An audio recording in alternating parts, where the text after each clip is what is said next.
Tony juga membenturkan kepalanya ke tembok. Akhirnya anak yang lincah ini tersentak dan menggelosor jatuh.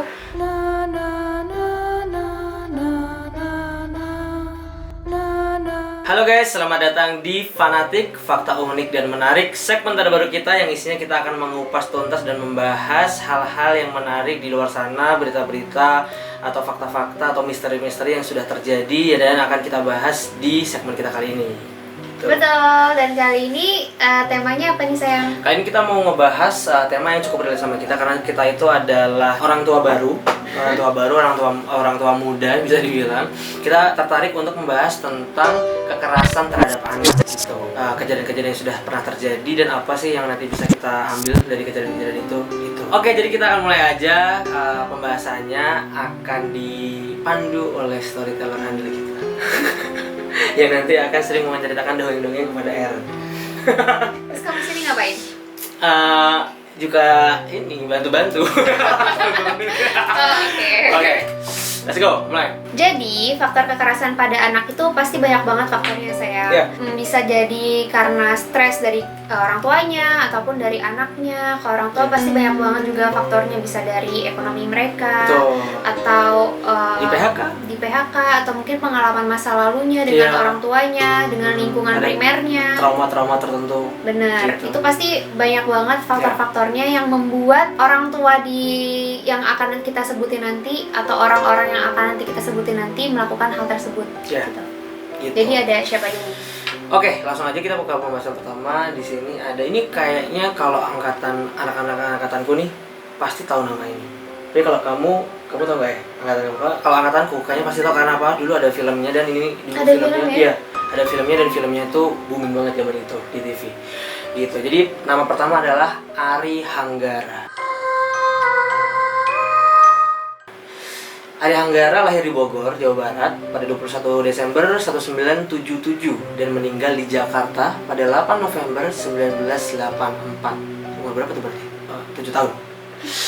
Jadi di usia 7 tahun Ari meninggal ya, karena ya dia masih kecil banget. Ari adalah kisah pilu tentang anak yang tewas dianiaya orang tuanya, Mahtino kali misalnya. Mahtino bin Ediwana alias Tino dan ibu tirinya Santi binti Cesa. Nah ini tuh salah satu pemicu dulu tuh apa ya, kayak trademarknya atau udah melekatnya itu ibu tiri itu jahat gitu sayang. Gara-gara salah satunya tuh ada film ini.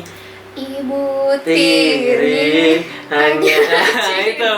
Jadi ini salah satu film yang menguatkan stereotip itu. Oke. Gitu.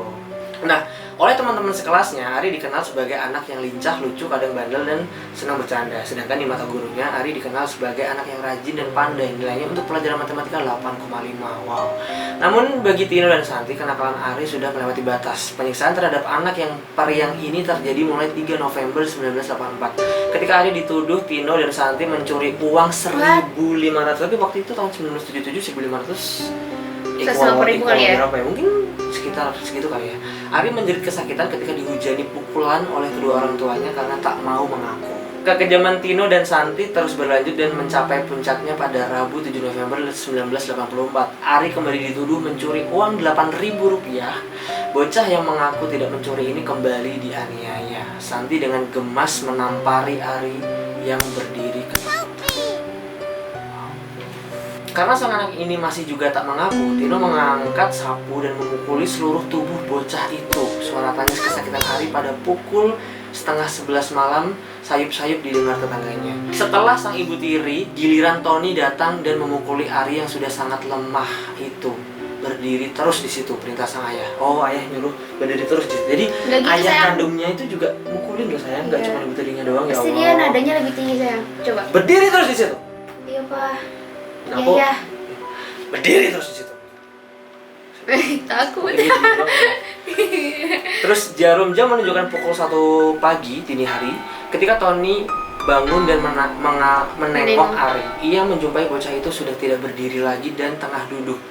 Minuman di gelas yang diperintahkan tidak boleh diminum sudah bergeser letaknya. Wow, dikasih minuman tapi nggak boleh diminum ya. Disuruh berdiri, kasih minuman tapi nggak boleh diminum. Sebenarnya aku juga udah agak lupa gitu loh dulu tuh pas filmnya gimana. Tapi dulu filmnya tuh sangat-sangat menyayat hati banget. Bukannya merasa iba, Tony malah naik darah dan kembali menyiksanya. Ya Allah, gagang sapu mulai menghujani tubuh anak malang ini. Tony juga membenturkan kepalanya ke tembok. Akhirnya anak yang lincah ini tersentak dan menggelosor jatuh. Sang ayah kembali beranjak ke kamar tidur, benturin tembok sampai dia jatuh dan ditinggal. Itu doang. Kayaknya dia kesurupan ya. Pasti dia ada ini sih, ada apa ya, mental health gitu loh. Ayahnya sendiri pun, tapi ya mungkin masa itu kan. Pada pukul 3 dini hari, Tony bangun dan melihat anaknya sudah terbujur kaku. Ari telah tiada. Kisah ini diangkat menjadi sebuah film yang disutradarai oleh Frank Rorimpandi pada tahun 1985. Dan ini 1985, dan pas aku kecil udah sekitar tahun 2000-an aja tuh masih diputar terus filmnya. Oh gitu ya? Iya. Dan mari kita lihat, ini dia kita tampilin sosok Ayah Anggara. Sayang, karena kita udah punya anak jadi aku merinding banget gitu, apalagi anaknya itu cowok. Terus ngeliat ekspresi dia ini sayang, ya kayak ya Allah. Nah ini kayaknya poster filmnya nih, Ayah Anggara nih. Remuk rasanya aku. Mana kita masih lagi punya anak cowok lagi seneng-senengnya. Iya. Dia malah mukul-mukulin, jedot-jedotin kepala, ya Allah. Ini ya, jadi tuh anak kecil itu dia tuh kertas putih. Dia tergantung kita. Tergantung kita, dan dia masih banyak nggak taunya gitu loh. Jadi emang harus kita kasih tahu berkali-kali. Iya. Sedih, kayak ih kasihan, pasti dia masih kayak inosen gitu kan, saya kayak Eren yang kalau Eren cuma bisa diam doang. Dia terus berdiri dan dia kan pasti ketakutan banget tuh sayang. Dia ketakutan banget habis dipukuli orang tuanya, disuruh berdiri, pasti mungkin dia nurut gitu kali ya. Karena setelah dia duduk pun dia nggak kuat, dipukulin lagi dia kan makin takut tuh pasti. Terus dijedotin kepalanya ke tembok. Mungkin itu yang bikin dia akhirnya meninggal. Kalau nggak benturan itu, atau dia lemes banget sampai akhirnya dia mentalnya nggak kuat juga sayang. Oke, kita lanjut ke cerita yang kedua. Mungkin sayang bisa ceritain. Oke, jadi kalau tadi kisah anak laki-laki, kayaknya kalau ini anak perempuan ya. Ya. Namanya Angeline, dia dilaporkan hilang pada 16 Mei 2015 dan ditemukan meninggal pada 10 Juni 2015. Jasadnya dikubur di halaman belakang rumah ibu angkatnya, Margaret Megawe, di Jalan Sedap Malam, Tangerang, Bali. Oh, kayaknya tahun ini. Sekali lagi, ini menambah lagi daftar panjang stereotip bahwa ibu angkat, ibu tiri gitu kayak gitu ya. Padahal nggak semuanya sayang ya, tapi itu. Tapi kebanyakan kisah yang kita diangkat dengar, dan kita dengar tuh kayak gitu. Jadi, kasus hilangnya Angeline yang berusia 8 tahun ini diketahui publik setelah pihak keluarga membuat fanpage Find Angeline Bali's Missing Child di Facebook. Dalam sekejap, kabar hilangnya Angeline menyebar ke seluruh Indonesia. Nah, terakhir kali Angeline terlihat pada tanggal 16 Mei di halaman rumahnya, Jalan Sedap Malam, nomor 26 Denpasar, Bali.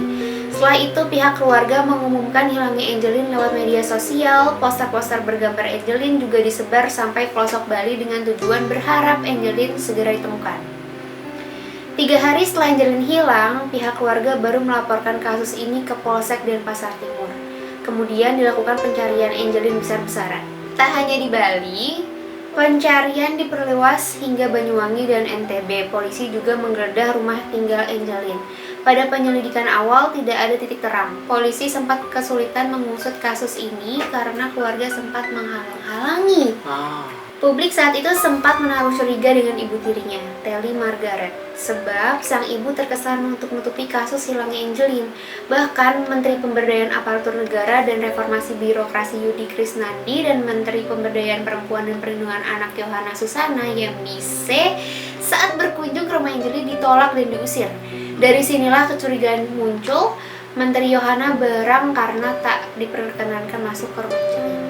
Setelah melakukan pencarian selama 2 pekan lebih, hilangnya Angeline terjawab. Angeline ternyata tewas dibunuh dan dikubur di dekat kandang ayam rumah milik ibu tirinya sendiri. Angeline ditemukan berawal dari kecurigaan polisi.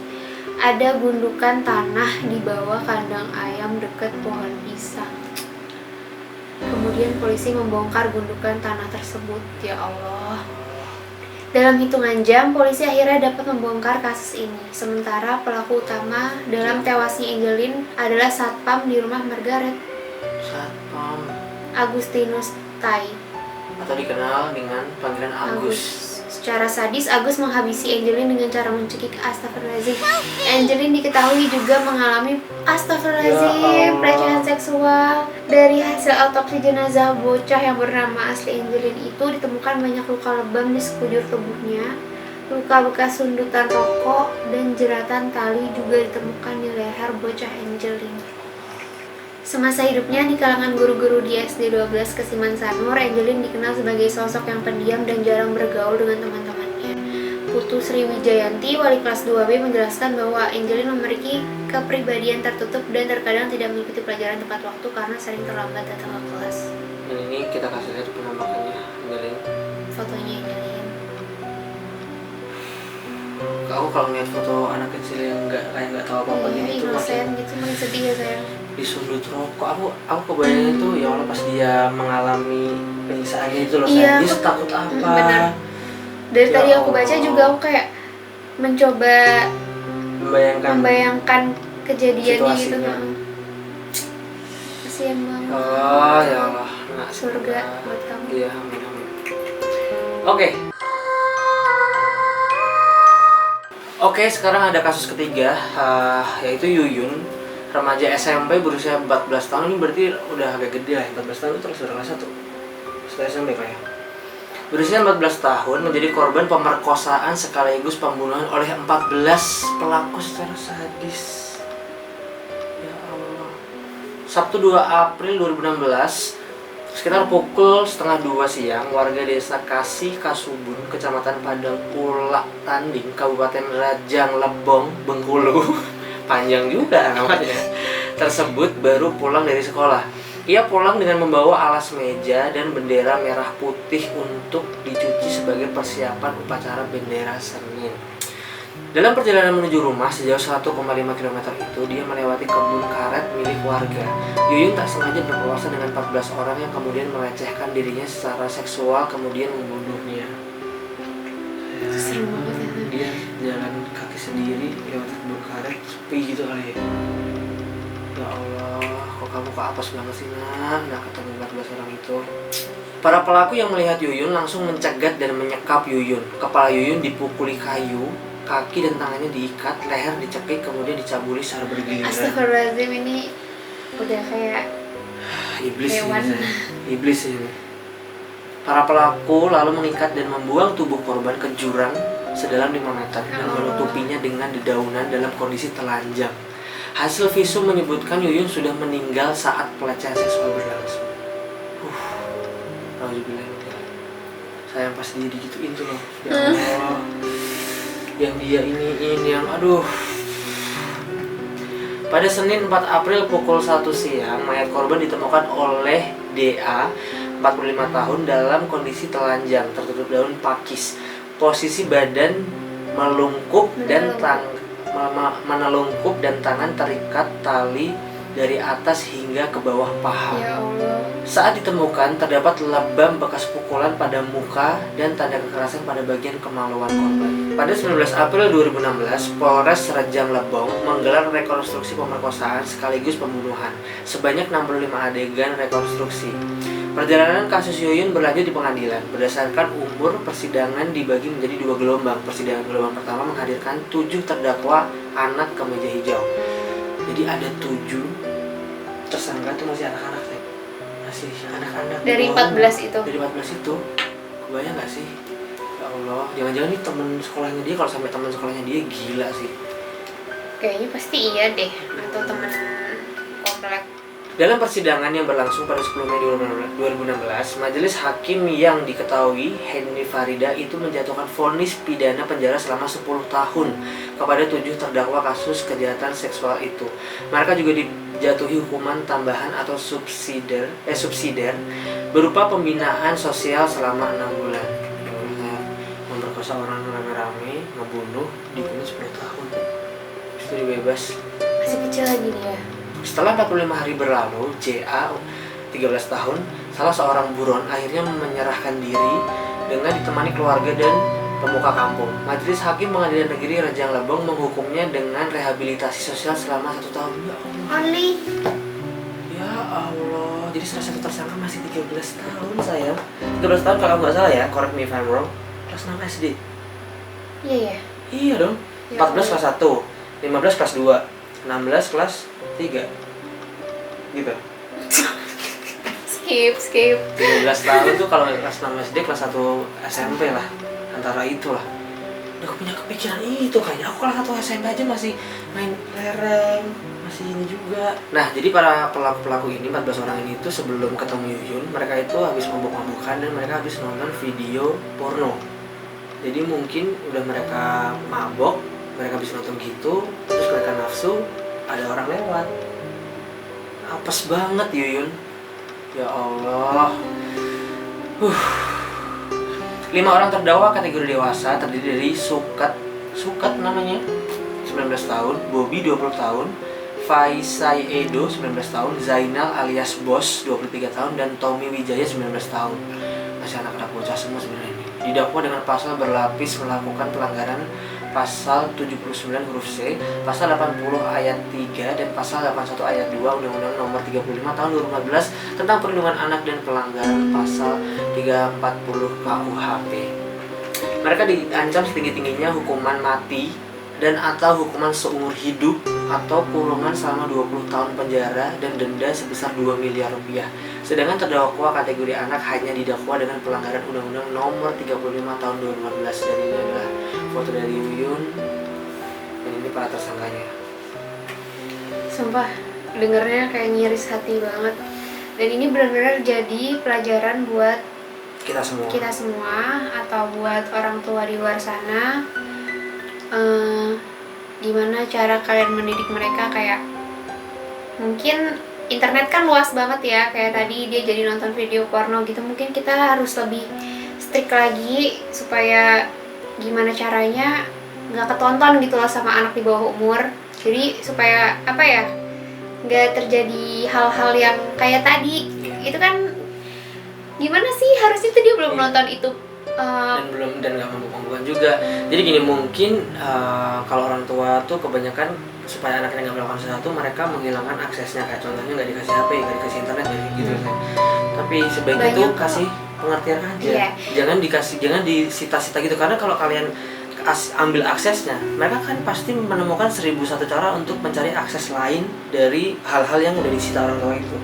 Karena yang harus kita tanamkan kepada anak itu adalah mindsetnya gitu, bahwa ini tuh boleh, ini tuh nggak boleh, kenapa nggak boleh, kenapa merugikan diri kamu, kenapa merugikan orang lain, ini itu semuanya dikasih tahu baik dan buruknya, jangan menyita-nyita doang gitu, tanpa ada pengertian atau penanaman mindset gitu loh. Karena sebenarnya balik lagi, anak tuh nggak tahu emang kalau misalnya dia ngelakuin ini emang kenapa, emang dampak jangka panjangnya apa, kayak gitu-gitu mereka masih kurang pengetahuan gitu. Jadi emang sudah tugas orang tua untuk memberikan pengertian seperti itu. Pokoknya komunikasi sama anak itu penting banget, jangan sampai anak jadi ngumpet-ngumpetin atau cari-cari hal yang lain karena kita nggak ngebolehin gitu. Dan untuk anak yang kayak tadi misal Yuyun jalan sendirian gitu, mungkin ada beberapa orang anak aku mandiri kok bisa pulang gini, mungkin lebih dipikir 2 kali lagi kali ya. Pasti akan ada kemungkinan